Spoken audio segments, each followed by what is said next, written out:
Now when I started, I had umber, colored dark brown, and I had sienna. And now I'm gonna use the sienna with a little bit more white in it, and we're gonna start to form these pieces. We're gonna make them turn space. So, I'm gonna work with first the lighter color that we used, and some sienna. And I know that the light is gonna come in this way, like this. So I'm gonna light this here. Don't worry about the ellipses anymore because I still see them. So, a little bit of white, a little bit of sienna, turn it, and I'm working into the dark. I'm gonna blend this nice. There's my ellipse there. I'm gonna blend this down, down, down, down, down, and around. Get a little darker as we go on the back side. And a little bit of blending here. I'm going to blend this out just a bit. Now I am going to do Velatura on this, but I want my underpainting, the point of doing underpainting at all, is to have the light and shadow correct. Because once again,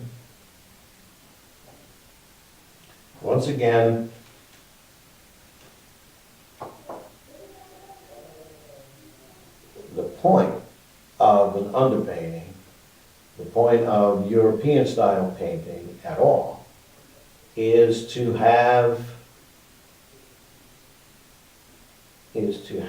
the, number one, the drawing correct. In the correct drawing, what you're doing there is,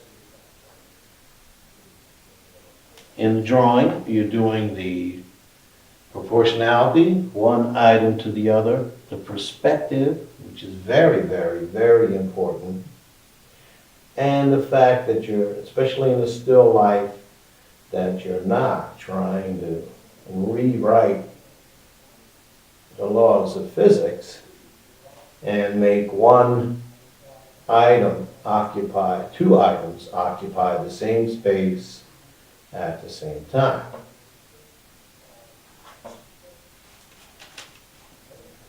So take your time and enjoy this. Don't fight with it. It's pretty simple. You know that as the light comes in from the side, the roundness of this, the shadow, of course, is going to be down there. So I'm going to use this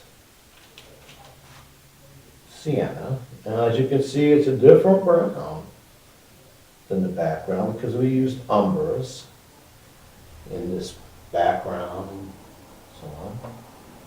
And ochre to box them in. So here we are, and I still see my underpainting, at least my underpainting marks. They're still visible to me.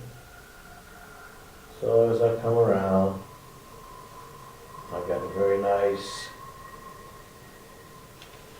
dimensional vase that's coming from the chiaroscuro. It's coming from the change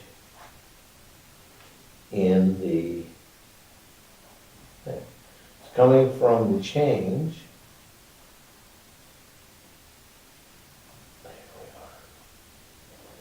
In the value of the paint. We pull this around, and we'll of course soften that later as we go along. I'm going to get a little darker here. I'm going to get down, get some of this umber, and do a nice darker area. I want this to really turn in space because the velaturas are going to depend. The beauty of the velatura is going to depend on the light and shadow that we create. And it looks pretty decent. It's turning pretty nicely. Nice soft And the other thing I want to do is I'm going to come on this side and just run a little slice of reflected light. I want to put a little reflective light on this side, just to pull it off the background. I'm going to soften that down. It's a little bit rough.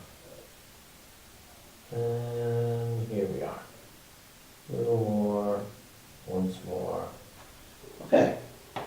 And I want to work into my highlight area a little stronger. This and this. And that's a little bit strong, but I'm going to brush it out just a little bit. And right up to the top. And I'll brush that highlight out just a little bit more. So here we are. A nice soft blend. It's going to count a lot when we get into doing the velatura. And we want to get our shapes now. This is what we're doing. This is why we're doing monochrome painting. Now, let's do the dark side of the handle and run it in. And here it is. And some over here. There's our picture. Ready to go.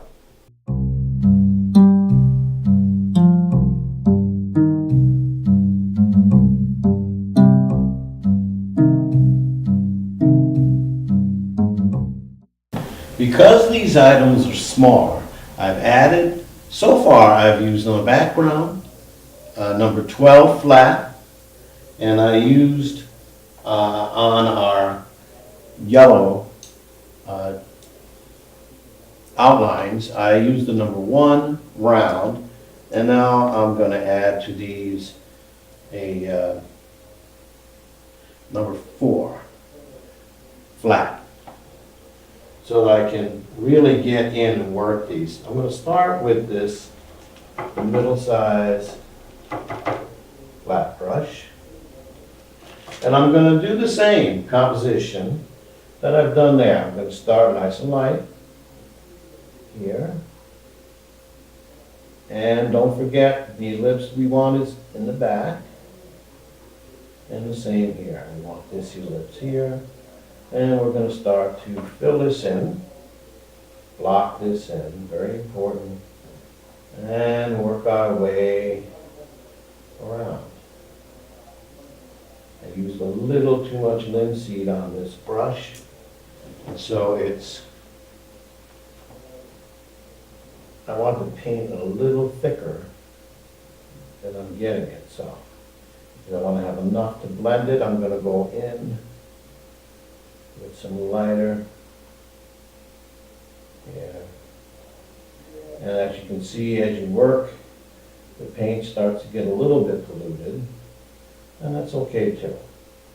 But I'm going to work my way around, blend these as we go, and as I come around, here's my lips, I don't want to lose that, and my other lips up here. This ellipse here, I don't want to lose those, and I'm going to get darker as I go from right to left. So, I'm going to get darker on the side, mixing colors as I go along. Again, this is a very limited palette. I'm using only 4 browns, and I will give you the names of those as we go along, and as part of your materials list, and white. And so now, I want to lighten this side and blend it with the brush. Nice light side so that the shadows and everything will come in, and I'm softening this down. All right. Okay, same song, second verse. I'm going to go to this sphere shape here. That's part of the base, like this. And we will, in future as we go along in our lessons, learn a lot more about shapes, about how to properly paint a sphere. And of course, there's a sphere, there's a tube or cylinder, and a pyramidal shape. And we will work on those. And you say, oh, that's pretty simple stuff. Well, it is relatively simple. However, I have seen many artists, and some of them who are professional, who just don't get it. They just don't get those items correct in their paintings. We don't understand how the light hits. And really, to study that, you have to get a little darker than I was hoping for. Maybe not so. Okay. In many cases, even professional artists, because, and a lot of times it's because they've done it over and over and over, that they miss it. They miss the simplest things, like the light playing off the sphere or the shape that is created by the chiaroscuro. I'm going to come here and just soften this out a little bit. Dirty brushwork. Okay, so there is our fancy bowl, and I wish I had a name for this thing, but I don't. So, if anybody knows what the real name for this bowl is, you can email it to me. You'll see my email address at the end of this session. So there we are. There's that. And we're going to move on to the ashtray. Top of the ashtray here. Don't forget, we still have to maintain our perspective. And we know that the vanishing point's around here somewhere, so we're going to keep shooting at that. You can't let it go. That's the most important part of your drawing. And you spent so much time doing it, and we did. We spent quite a bit of time laying out this painting.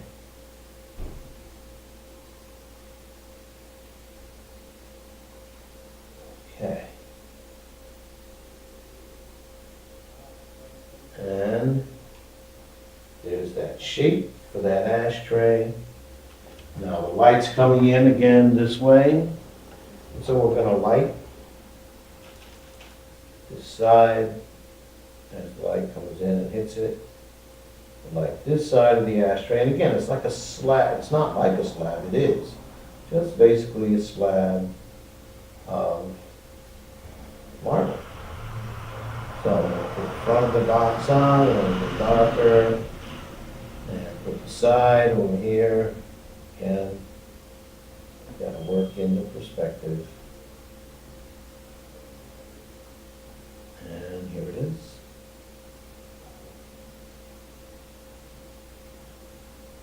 Here it is, here it is, here it is. Okay, and also a cigar. And the cigar, for now, we'll make it just a spherical shape. We want to light, we want to light the part that's on fire. And we want to shadow the dark side, like this. And we'll worry about the wrapping and all that when we detail it. And here, and we have our cigar sitting on the ashtray. We need to pull this down a little bit so that this divot in the ashtray is very, very apparent, so that the ashtray, there it is, and also, of course, there's this.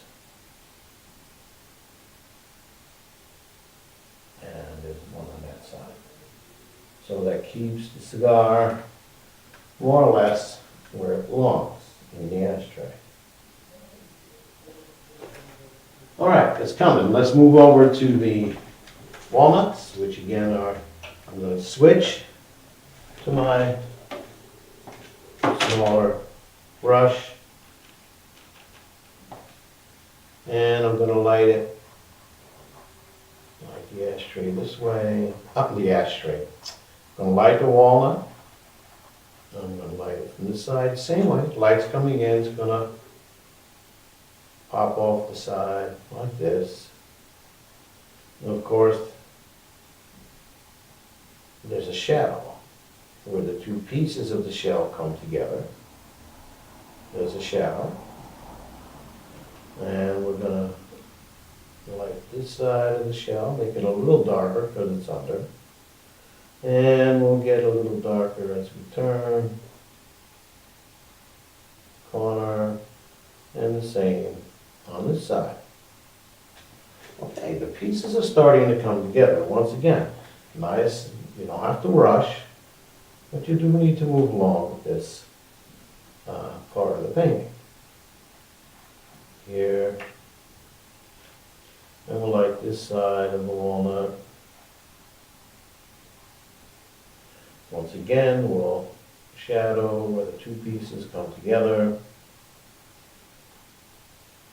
Like this. And shadow this side. There's walnut. And then we have the nutcracker, and they're usually pretty light in color. There's a piece across the top, and these of course are screwed on, and they're going to go down forward from there. In the end, we'll make this look like perhaps aluminum or something like that. Okay, so now all of our pieces are blocked in. All right. All of our pieces are blocked in. Now, what we need, or we don't have so far, are shadows. We don't have shadows. So I'm going to go with my other brush, the middle tone brush, a middle size brush. The light's going to come in this way. So we're going to throw shadows down here. Paint's still a little bit wet, but I'm not concerned about it because it's oil paint. It'll dry. Not quite as fast as acrylic or water base. So here and here.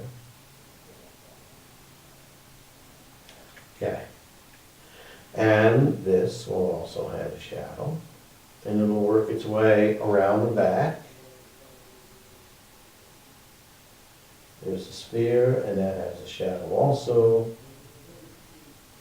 So we'll do a shadow one for that.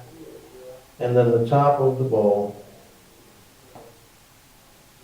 is going to have its own shape, and both work its way out.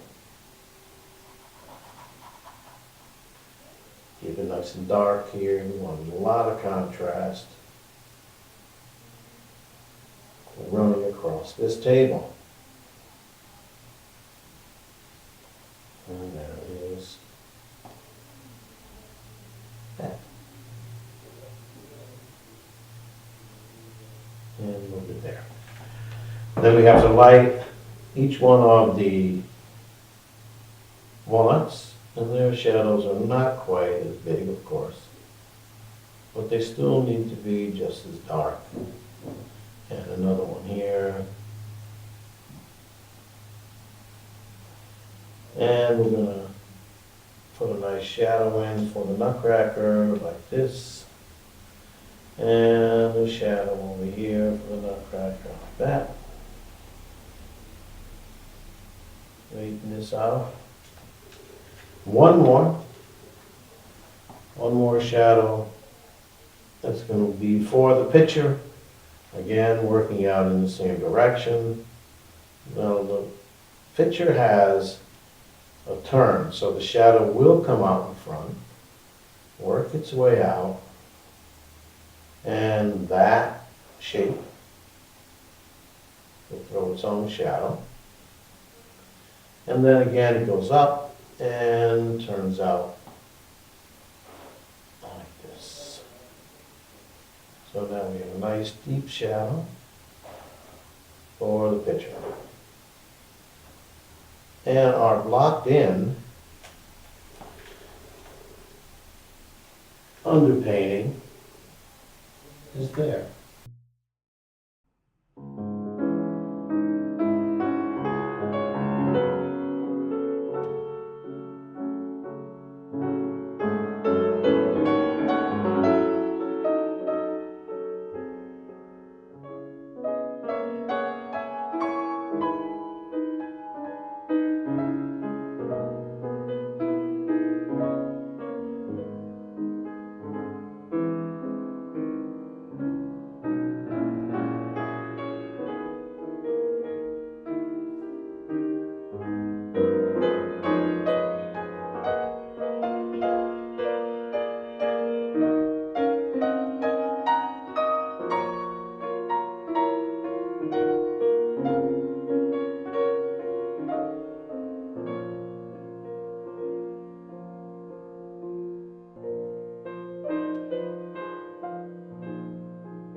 I've been amiss because I have not showed you the palette that I'm using.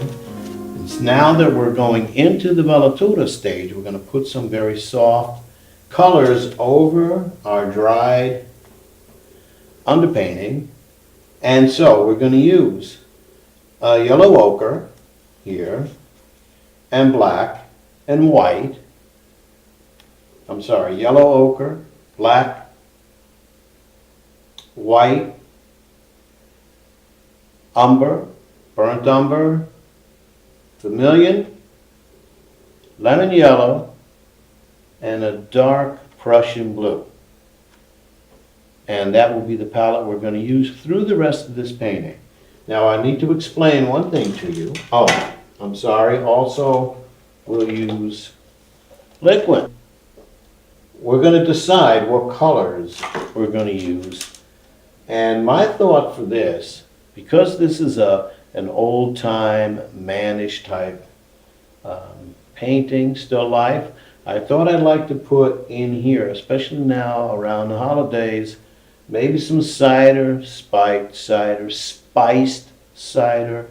And so that means I'm going to have to color this kind. And as you can see, my ellipse is still here. And that's where the top of that's going to be. And so I want to give the color of spiced cider. So I'm going to start with ochre. And watch, this painting will come through. I'm just going to start down here. And I'm putting on a thin layer of paint, velatura. I'm putting on a nice thin velatura of paint. And I hope the camera could pick this up. I use quite a bit of liquid. And I have a very soft brush. And I'm just getting this on nice and clean. And what we'll do is we'll put the velatura on, and at the same time, and usually the way I handle it, the way I was taught, and I was taught this many years ago, is I'll put the velatura on, and at the same time, I'll do some detailing, let it dry, and do another perhaps velatura. So it depends on how complicated the painting is, if I do several velaturas or just one or what. Now there's my first velatura for that cider color. It will be cider color in a few minutes. It just happens not to be that right now.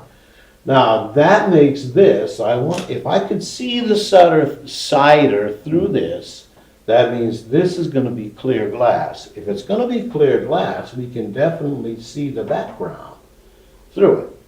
So, I'm gonna use the same soft brush. And because the background is darker, I'm gonna go here. All right.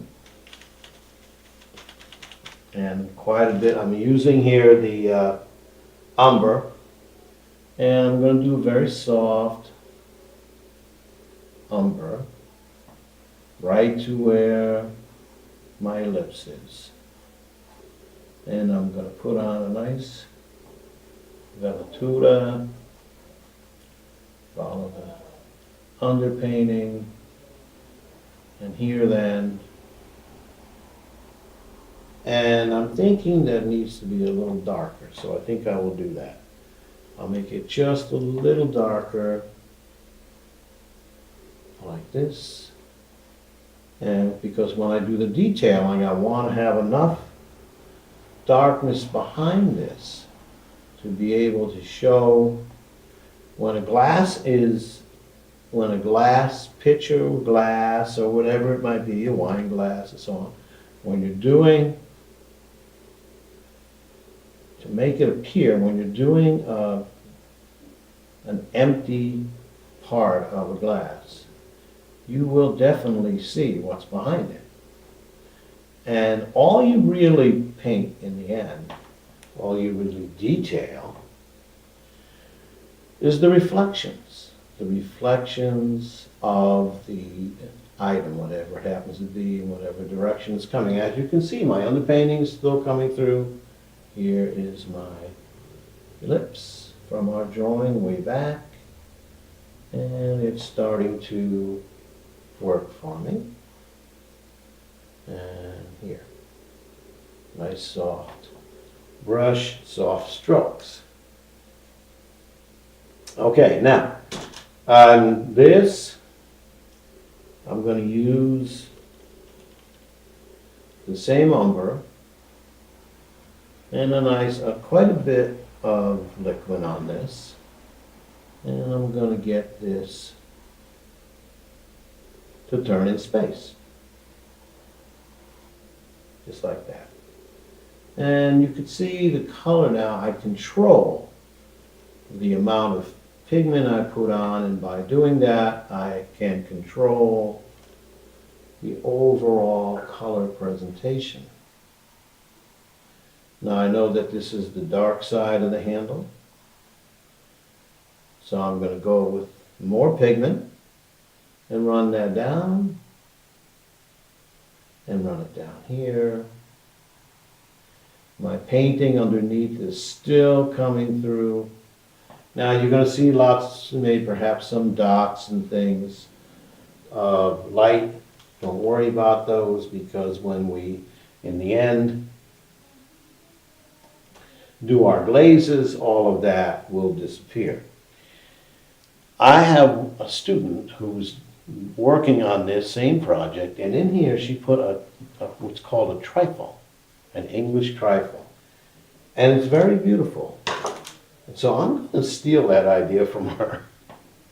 And so what I'm going to do with it is I'm going to use, now, a soft velatura of white, and I'm going to put in some, this is a little heavier than velatura, as you can see. I'm going to use the top ellipse and let it come up above like this. And then I'm going to use that elliptical shape to put in a nice soft scumbled row of, and I'm not exactly sure what it is, I believe it's cream, but it runs right along. It's just the sort of thing that a group of people, after a very fine and heavy and rich dinner, would like to have. Now, on this side, I want less paint, so I'm gonna just touch it with my finger. Like that. Just to take some up. Now, I've been painting a long time, so I do a lot of things with my fingers. Now, here's my highlights. I'm not telling you to use your finger. If you have any allergies or anything else like that, to any particular kinds of oils, like linseed oil, some oil paint is made with poppy oil, please check with your doctor first before you go sticking your fingers in it. You want to make sure, and there are little tests that you can do also. I'm going to put another layer going this way and follow. Now, this goes like that ellipse goes that way, but as I come down below the horizon, as you can see, it's got to turn. The ellipse here that I have to use has to turn and mimic that bottom ellipse. Otherwise, it won't read all that business we did before with our drawing way back in the first step, and one of the first steps, will be for nothing. So here we are. It looks kind of cool already. I'm going to just touch this. Again, it's Velatura. I want the painting from the back to come through. And also, she used chocolate. So I'm going to go back and use this umber. And I'm going to add a little bit of sienna into the umber. I don't want it too dark. But I'm going to scumble this in, adding just little bits of color. It's got to be thin enough now. Don't lose it.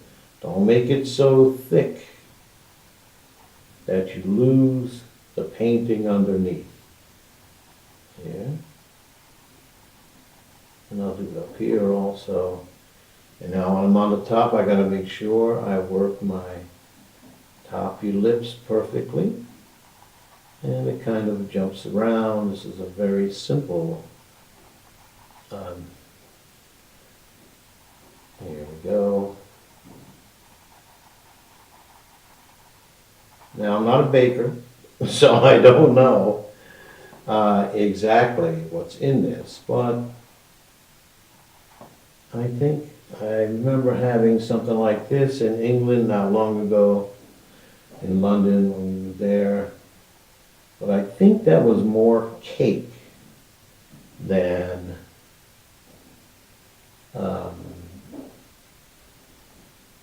different kinds of ice cream. And I don't know that it made this particular shape, but nevertheless, I do like the shape. And you can see that the underpainting, you see where it's lighter here and it's darker here, that's coming through.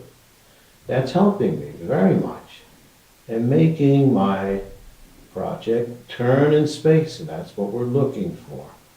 We're looking to have this turn in space. Now that's a clear goblet or whatever it's called. And so I want to make sure that I can see what's inside. And I think my student Anna will be proud of me. And here now is that. And I'm going to add some lighter browns to this. So I'll use some white, mix it on my palette with a little bit of umber, maybe a little bit of sienna, and start to allow this to be more transparent, especially down here because it is glass, and we will make it happen as a bit of glass. That's the beginning of it. So we're on our way.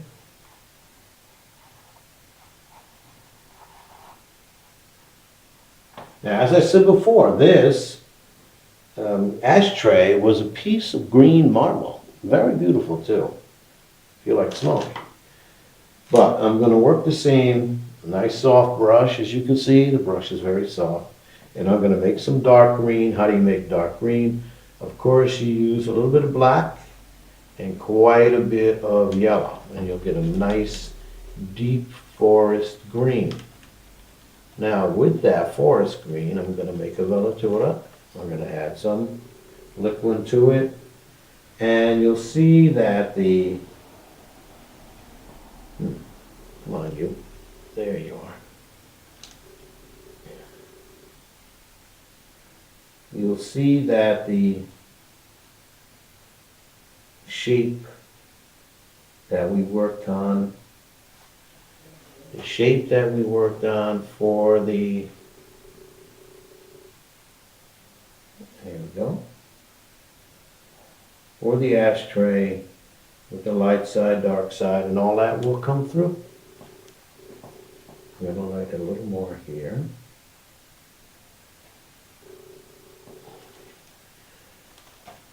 That's a little better. I touched in some blue because I wasn't satisfied with that. So I touched in some blue. It should be on, there it is. This is a little darker. That's more what I remember of that ashtray. And maybe start a little darker here, let it grade down. I'll get a little more liquid on my brush. Now, this is not the only time when you're doing a painting, if you're not satisfied with the colors. That's where we are, we're doing colors. And if you're not satisfied with the colors, come back and do it again. Work it. Work your project. This is yours. I'm going to add some lighter. Oops. Now, to get this green, of course, I used yellow and black, and I didn't thoroughly mix it on my brush, which is a good thing. Here I am. And so, like now, put a little extra on so you can see it. The top side of this. Don't forget the light's coming in and hitting the top of this. So here we are. And I'm at the beginning of my velaturas. And I'm going to put a nice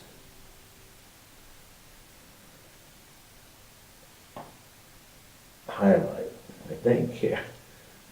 I'm going to put a nice highlight on the corner to emphasize the turn. Okay. There's that. And you can see we're at the very beginning of this, but it's starting now to come. I'm going to get involved now. Well, I'm going to change brushes. This brush needs to be cleaned, but I'm going to change brush, go with my small round, and I'm going to use the ochre, nice and thin, and velatura. Make sure it's dry, and it is. And I'm going to let this turn into a cigar. All right, and we'll, as we go along, we'll detail this, and we'll detail some, of course, the leaves twisted round. And I want to use some yellow and some red. And I want to let this thing burn. I don't want it to be too ridiculously fire red. So what I am going to do is add in some gray. And I do have the black and white, so I can make an ash. So I can make an ash.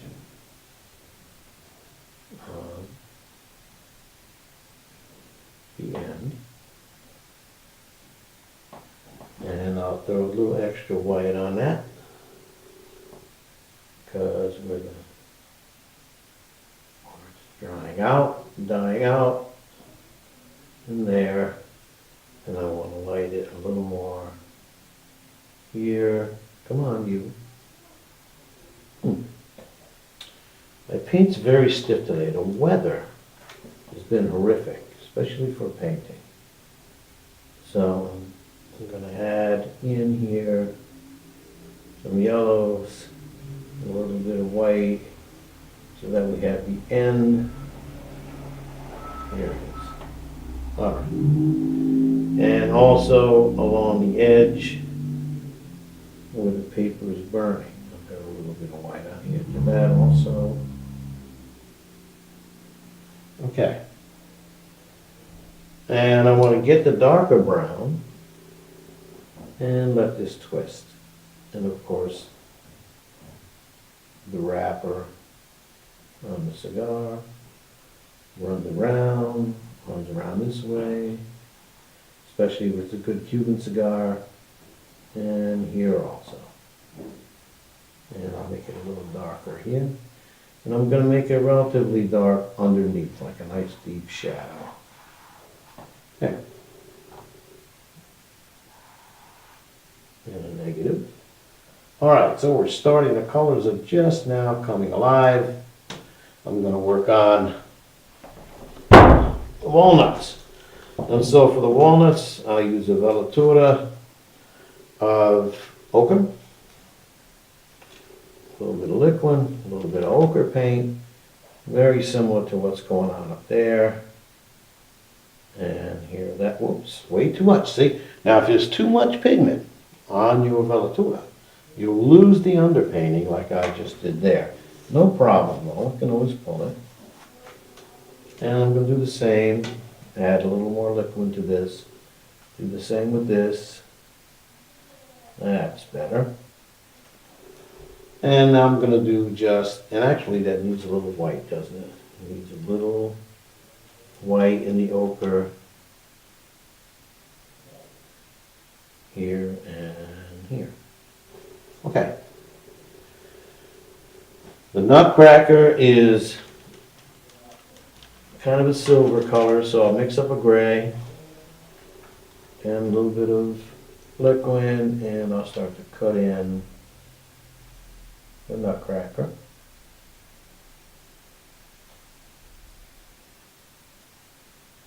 And the ones that we have are black across the top. There's a piece that sits across the top like this.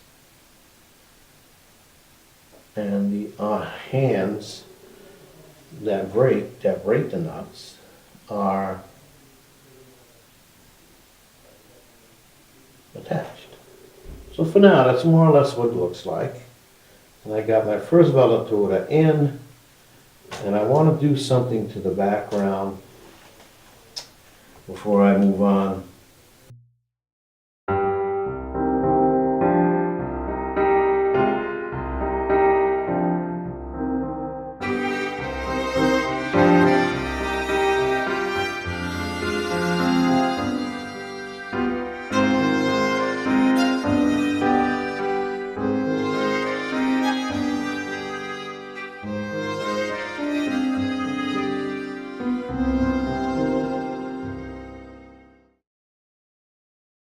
And so I'm going to get a little bit of liquid, get a little bit of, I think I'm going to use some dark blue and black. And I'll do a cool side, warm side. So I got dark blue, black. So I'm going to start to give this a color. Rather than brown, I'm going to give it a nice cool blue side to it. And I'll cut this in as a negative. I need a little more liquid for this. Come right down to where the tablecloth is there. Okay. And I'm going to bring this across. I'm sitting very close to the canvas, which I normally do not do, but I have to today so that you can see what's going on. Here and around. And my table ends there. And I'll cut as a negative here. And in here. And what I'm going to do with this now We cut this in here and here. Okay. And now on this side I want to get warmer. So I'm going to introduce into this some red. I need more liquid. I'm going to introduce red and the deep brown that we're using. And you see that the red will create a warm side for us, and that's what we want to have here, right around the top of this pastry.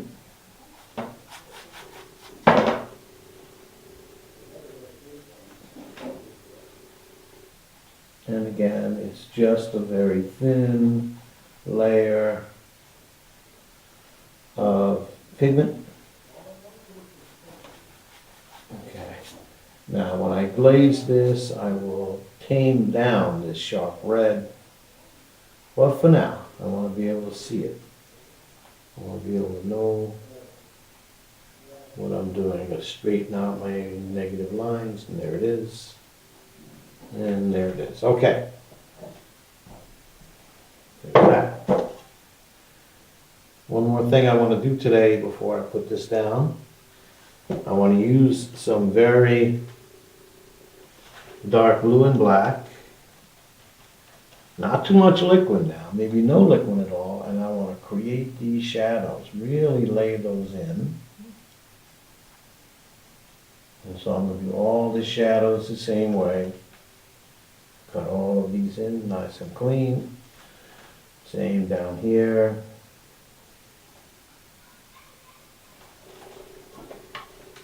Walnuts. And you can see the blue against the brown that we used for the underpainting and for the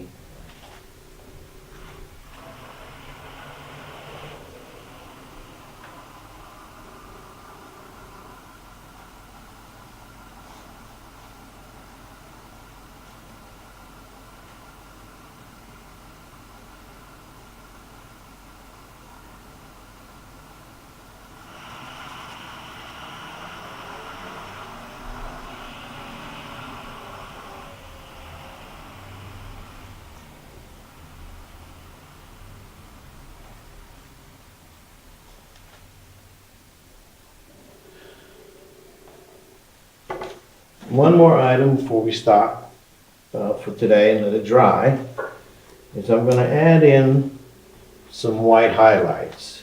I'm going to add in white highlights into the picture because I want to make it in the end transparent. So it's going to be a very heavy highlight up here.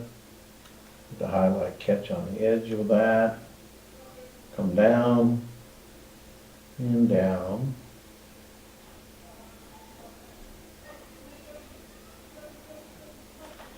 And I have a nice highlight right across the handle on this, right down here.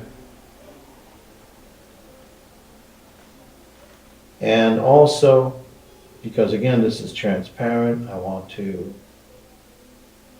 give myself some reflected light, and also here where the material or the cider ends in the vase, in the pitcher. And I'm going to give this a little bit of width also. And some width on here. Okay, and then also I want to, you see my original ellipse is still there. And so I'm going to use that here.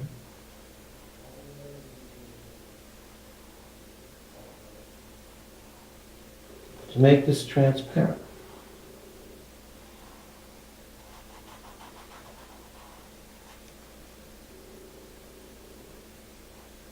So we can see through it.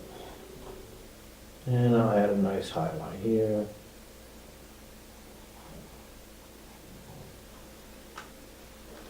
And also the ellipse up here, I can light it just the tiniest bit. So that you see that turning the opposite way. I'm going to do the same thing here. I'm going to get a nice highlight on the edge of this, right here, and one next to it, like this. I'll have a nice highlight here. Okay, this is part of the detailing that we talked about before. And I'll put a nice, but I'm not going to use white on this green. I'm going to use yellow.